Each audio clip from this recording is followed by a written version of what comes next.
하룻밤 사이 금리가 7,500%까지 폭등하고 모든 은행이 일제히 문을 닫는 아비규환의 현장을 상상해 보십시오.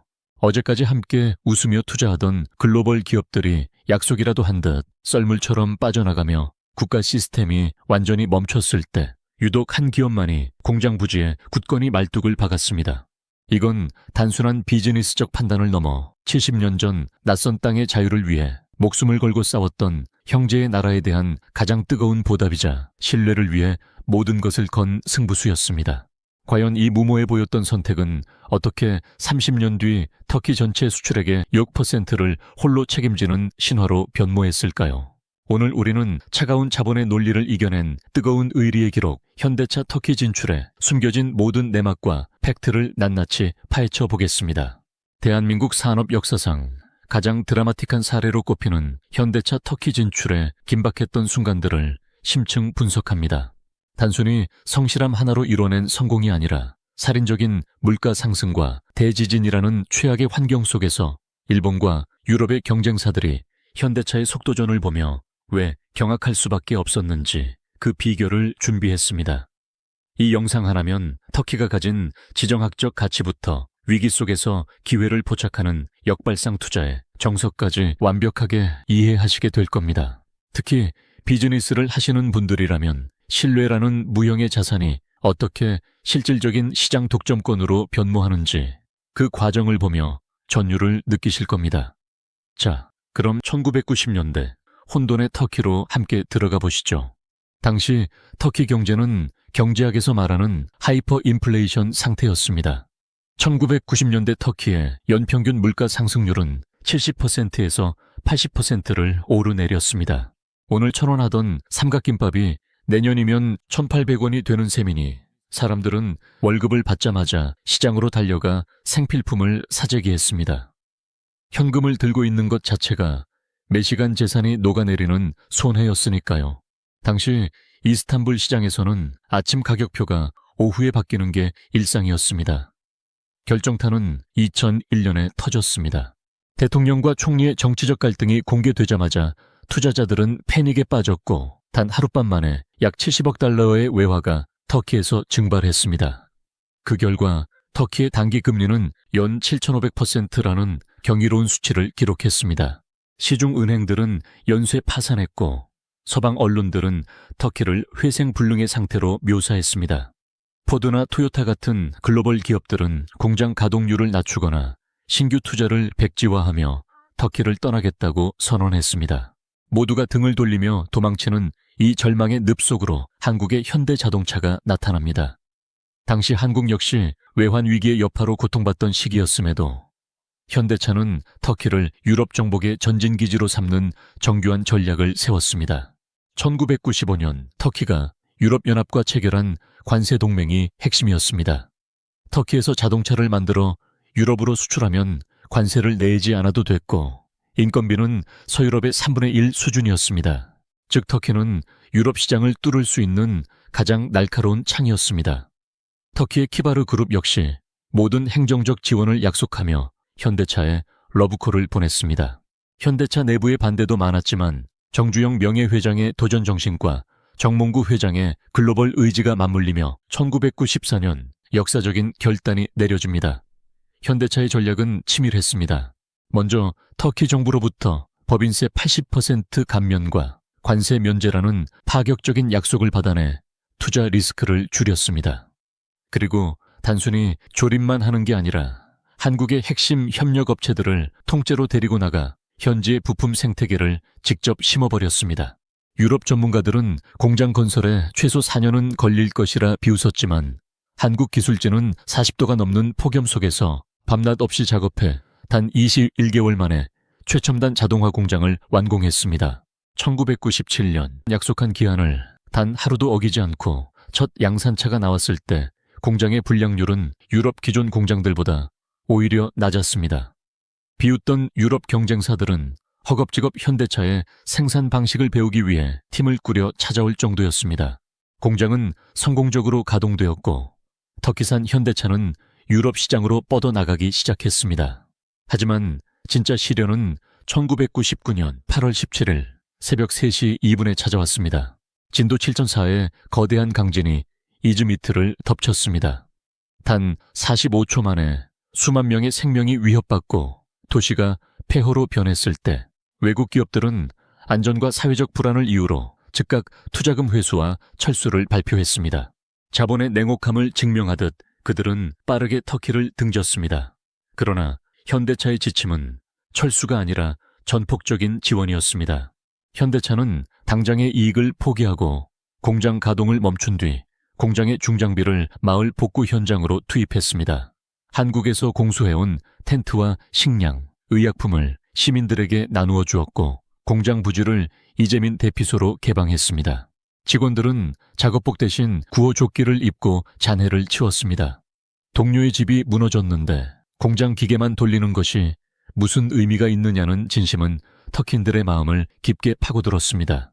이즈미트 지진 복구 현장에서 터키 어르신들은 한국인 직원들의 손을 잡으며 역시 당신들은 우리를 버리지 않는군요. 70년 전 그때처럼 말이죠. 라고 말했습니다. 터키어로 피를 나눈 형제를 뜻하는 칸 카르데시라는 단어는 1950년 한국전쟁 당시 터키가 유엔군 중 4번째로 많은 병력을 파병하며 맺어진 인연에서 시작되었습니다. 특히 금양장리 전투에서 터키군은 압도적인 적군을 상대로 처절한 백병전을 벌이며 고지를 지켜냈고 이는 우리 군의 반격 기틀이 되었습니다. 현대차가 지진 현장에서 보여준 모습은 70년 전 터키군이 보여준 헌신에 대한 진심 어린 보답이자 시대를 넘어선 약속의 이행이었습니다. 글로벌 비즈니스 분석가들은 현대차가 터키에서 국민 브랜드가 된 비결이 성능보다 이 뜨거운 서사에 있다고 분석합니다. 현대차 이즈미트 공장이 터키라는 나라의 경제를 어떻게 지탱하고 있는지 구체적인 지표로 살펴보겠습니다. 자동차 산업은 들어가는 부품만 수만 개에 달하기 때문에 전후방 연쇄 효과가 모든 산업 중 가장 큽니다. 현대차 이즈미트 공장은 현재 터키 전체 제조업의 심장 박동기 역할을 수행하고 있습니다. 현재 이즈미트 공장의 연간 생산 능력은 약 24만 5천 대에 육박합니다. 그런데 여기서 주목해야 할 더 놀라운 팩트는 이 중 90% 이상이 터키 내수용이 아니라 전 세계 40여 개국으로 뻗어나가는 수출용이라는 점입니다. 공장 내부에서 직접 일하는 인원만 2,500명이지만 현대모비스를 포함한 50여 개의 현지 협력업체 공급망까지 모두 합치면 약 1만 7,500명이 현대차라는 커다란 이름 아래에서 생계를 꾸려가고 있습니다. 공장 설립 초기에는 핵심 부품의 대부분을 한국에서 직접 가져와야 했지만 지금은 차량 한 대에 들어가는 부품의 55% 이상을 터키 현지 기업들이 직접 생산합니다. 이는 단순히 부품을 조달하는 수준을 넘어 한국의 선진 기술이 이전되면서 터키의 제조업 수준 자체가 세계적인 수준으로 격상되었음을 의미합니다. 현대차는 현재 터키에서 청년들이 가장 입사하고 싶어하는 꿈의 직장 중 하나로 손꼽힙니다. 2001년 터키의 기록적인 금융위기가 닥쳤을 때 수많은 외국 기업이 해고 통지서를 남발하며 몸집을 줄였지만 현대차는 단 한 명의 정규직 직원도 내보내지 않았습니다. 오히려 그 시간을 활용해 기술 교육과 훈련을 강화하며 위기 이후에 더 큰 도약을 준비했습니다. 이즈미트 지역의 가정들 사이에서는 우리 아버지가 2001년 위기 속에서도 직장을 잃지 않고 버텨준 덕분에 내가 제대로 교육받아 공장에 유능한 엔지니어가 될 수 있었다는 이야기가 전설처럼 내려옵니다. 공장 하나가 한 세대에 무너질 뻔한 인생을 구하고 그 다음 세대에게 기술 강국의 자부심을 물려준 셈입니다. 그런데 이렇게 승승장구하던 이즈미트 공장에도 지금 거대한 변화의 파도가 밀려오고 있습니다. 바로 전 세계적인 내연기관차의 종말입니다. 유럽연합이 2035년부터 가솔린과 디젤 신차 판매를 전면 금지하겠다고 선언하면서 기존의 엔진 중심 생산 체계는 심각한 도전에 직면했습니다. 엔진차를 주력으로 생산하던 터키 공장은 이대로 역사의 뒤안길로 사라지게 될까요? 현대차는 여기서 또 한 번 터키와의 위대한 동행을 선택했습니다. 전기차는 엔진차와 설계 구조부터 완전히 다릅니다. 이는 기존 공장의 컨베이어 벨트부터 조립 로봇의 세팅까지 모든 설비를 통째로 바꿔야 한다는 것을 의미합니다. 수천억 원에 달하는 천문학적인 추가 투자가 필요함은 물론이고 기존의 엔진 부품을 납품하던 수많은 현지 협력업체들이 생존의 기로에 설 수도 있는 상황입니다. 현대차는 2026년 하반기 본격적인 양산을 목표로 이즈미트 공장에 대대적인 전기차 전용 생산 라인을 구축하고 있습니다. 고전압 배터리 팩 조립 라인과 초고속 충전 시스템 인프라가 이미 속속 들어서고 있죠. 더욱 중요한 것은 현대차가 기존 부품 협력사들이 전기차 부품사로 체질을 개선할 수 있도록 한국의 전문 엔지니어링 인력을 투입해 직접 컨설팅을 진행하고 있다는 점입니다. 우리만 살아남겠다는 독단적인 판단이 아니라 수십 년간 함께해온 파트너들과 다 같이 전기차 시대로 넘어가자는 상생의 전략입니다. 특히 최근 유럽이 특정 국가의 저가형 전기차에 대해 높은 관세를 매기며 보호무역의 벽을 높이고 있는 상황에서 터키에서 생산된 현대차의 전기차는 관세 동맹 덕분에 유럽산 차량과 동등한 혜택을 받게 됩니다. 즉 터키는 현대차가 글로벌 전기차 시장에 치열한 공세를 막아내고 유럽 시장을 선점할 가장 강력한 전진기지가 될 것입니다. 70년 전 전쟁의 포화 속에서 총을 들고 함께 싸웠던 혈맹의 형제들이 이제는 미래 모빌리티와 친환경 에너지라는 새로운 전장에서 다시 한번 손을 맞잡았습니다. 이들의 동맹은 이제 단순한 비즈니스 관계를 넘어선 하나의 거대한 운명 공동체가 되었습니다. 이번 현대차 터키 진출의 역사를 통해 우리가 반드시 배워야 할 핵심 인사이트는 명확합니다. 진정한 기회는 모두가 두려워하며 물러나는 최악의 위기 속에 숨겨져 있다는 사실입니다. 모두가 떠나던 지진의 현장과 국가 부도의 위기 속에서도 현대차는 신뢰와 버팀을 선택했고 그 진심은 시장 독점권과 강력한 브랜드 충성도라는 최고의 보상으로 돌아왔습니다. 비즈니스의 본질은 결국 숫자 이전의 사람입니다. 70년 전에 역사적 유대감을 잊지 않고 진심으로 다가간 의리 경영이 터키 국민 전체의 마음을 움직였습니다. 현재의 성공에 안주하지 않고 터키를 유럽 전기차 시장의 핵심 거점으로 탈바꿈시키며 다음 70년을 준비하는 현대차의 모습은 우리에게 깊은 영감을 줍니다. 여러분의 비즈니스 현장이나 치열한 삶의 여정 속에서도 남들이 모두 뒷걸음질 치는 고통스러운 순간이 분명 찾아올 것입니다. 그때 오늘 이즈미트 공장의 이야기를 기억하십시오. 리스크가 가장 크고 어두운 곳에 가장 찬란한 보상이 숨겨져 있을 수 있다는 사실을 말이죠. 하지만 그 기적을 완성하는 유일한 열쇠는 바로 변치 않는 신뢰입니다. 당장의 작은 이익을 위해 소중한 신의를 저버리지 않는 선택이 결국 여러분을 최후의 승자로 만들어줄 것입니다.